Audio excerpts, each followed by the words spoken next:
wabarakatuh. Di sini saya Zudi Fadonghol Saliman akan menjelaskan tentang tugas review arsitektur perusahaan yang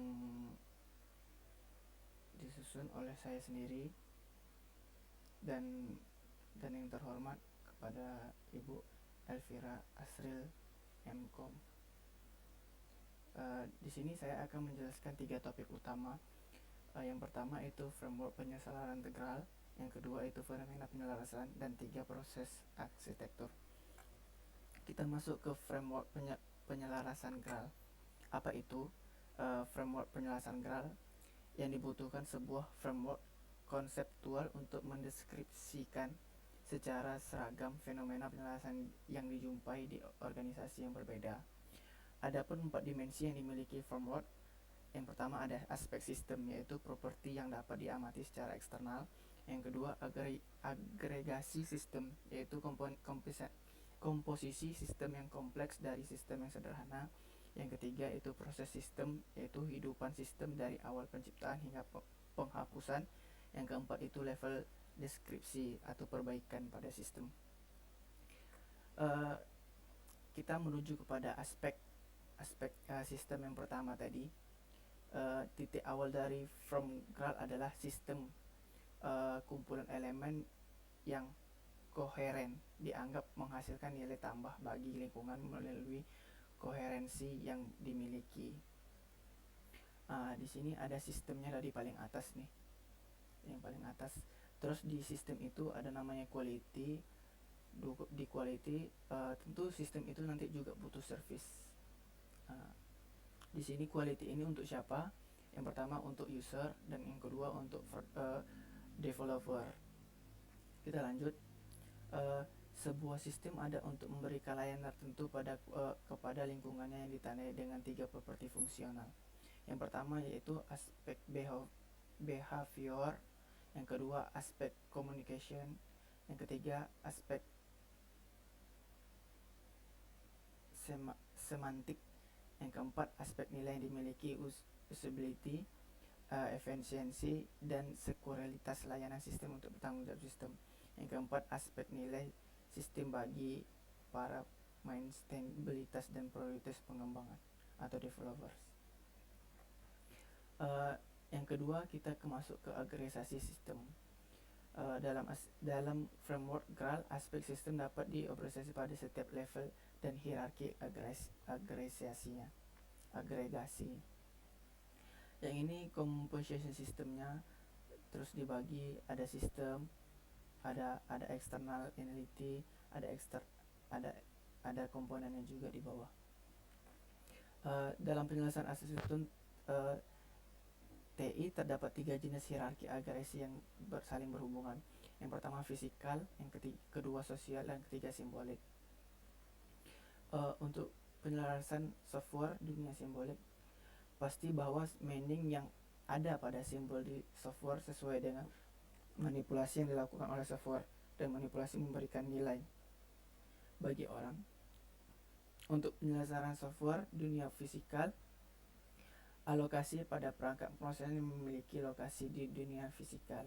Untuk menyelaraskan dunia fisikal dan dunia sosial, pertimbangkan lokasi fisik di mana software berjalan dan selaras ini, dan lokasi fisik di mana layanan proses bisnis dibutuhkan. Yang ketiga ada proses sistem. Dimensi ketiga dari framework GRAL terdiri dari langkah-langkah yang dijalani sistem dalam hidupnya, dari konsepsi hingga diciptakan, digunakan, dan dihapus. Bagian penting dalam masalah penyelesaian adalah koordinasi pengembangan masa depan sistem TE. Masalah rumit karena setiap sistem memiliki beberapa versi. Beberapa sistem dibuat oleh pihak luar sehingga bila ada perubahan akan menjadi masalah. Terus yang keempat ada level deskripsi. Dimensi terakhir dari framework GRAL bukanlah dimensi sistem, melainkan dimensi deskripsi. Dimensi ini mengklarifikasi level detail sistem yang dideskripsikan. Terus ada sosial, nanti ada market, terus event, terus nanti di simbolik ada simbolik sistem mission, vertikal terus grafik area, itu menuju ke network topologi dan mesh. Terus kita lanjut ke fenomena penyelarasan. Fenomena penyelarasan yang pertama, semua organisasi memiliki arsitektur berlayar. Yang kedua, biasanya semakin lambat perubahan layanan komponen arsitektur, semakin besar pula komponen penggunaan dan sebaliknya. Yang ketiga, teknologi baru ditambahkan pada teknologi lama. Hampir tidak sepenuhnya menggantikan teknologi lama.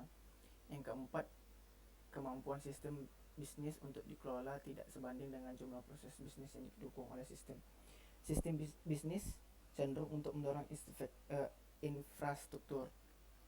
Yang pertama yaitu arsitektur sistem bisnis didorong oleh operasi bisnis dan arsitektur infrastruktur didorong oleh strategi infrastruktur teknologi informasi.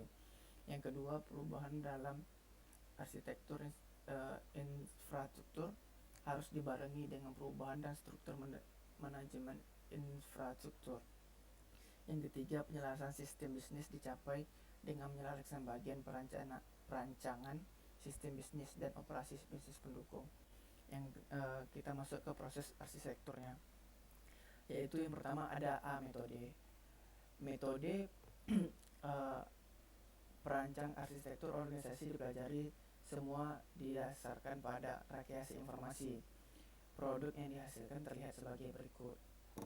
Produknya sebagai berikut. Ada bisnis proses modal, terus bisnis activity, ada application, terus ada consistention, terus ada informasi nanti yang didapat, proses areanya juga, terus aplikasi areanya, terus konsistensi dari areanya tersebut, terus subjek area yang akan dituju. Hasil observasi terhadap pemodelan proses bisnis adalah semakin kompleks notasi pemodelan proses, semakin banyak keputusan yang dibuat untuk membangun model, dan semakin banyak error terjadi pada model. Yang kedua, konsistensi di antara model proses, model aplikasi, model domain tidak pernah mencapai seluruhnya. Metode dan notasi arsitektur saat ini terlalu kompleks dan tidak fleksibel untuk digunakan pada lingkungan bisnis yang dinamis. Yang B, tata kelola TI. Tata kelola TI yang pertama, aktivitas untuk mengendalikan TI. Yang kedua, berisi pengambilan, pengumpulan untuk pengadaan, perubahan dan penghapusan TI, serta pemantauan data kinerja TI untuk dapat mengendalikan TI secara lebih efektif dan efisien. Yang ketiga, merupakan bagian dari tata kelola perusahaan. Yang keempat, dipandang sebagai sebuah masalah koordinasi. Nah, sekian dari saya penjelasan tentang tugas review arsitektur SI/TI perusahaan. Jika saya ada salah, saya mohon maaf. Saya akhiri. Assalamualaikum warahmatullahi wabarakatuh.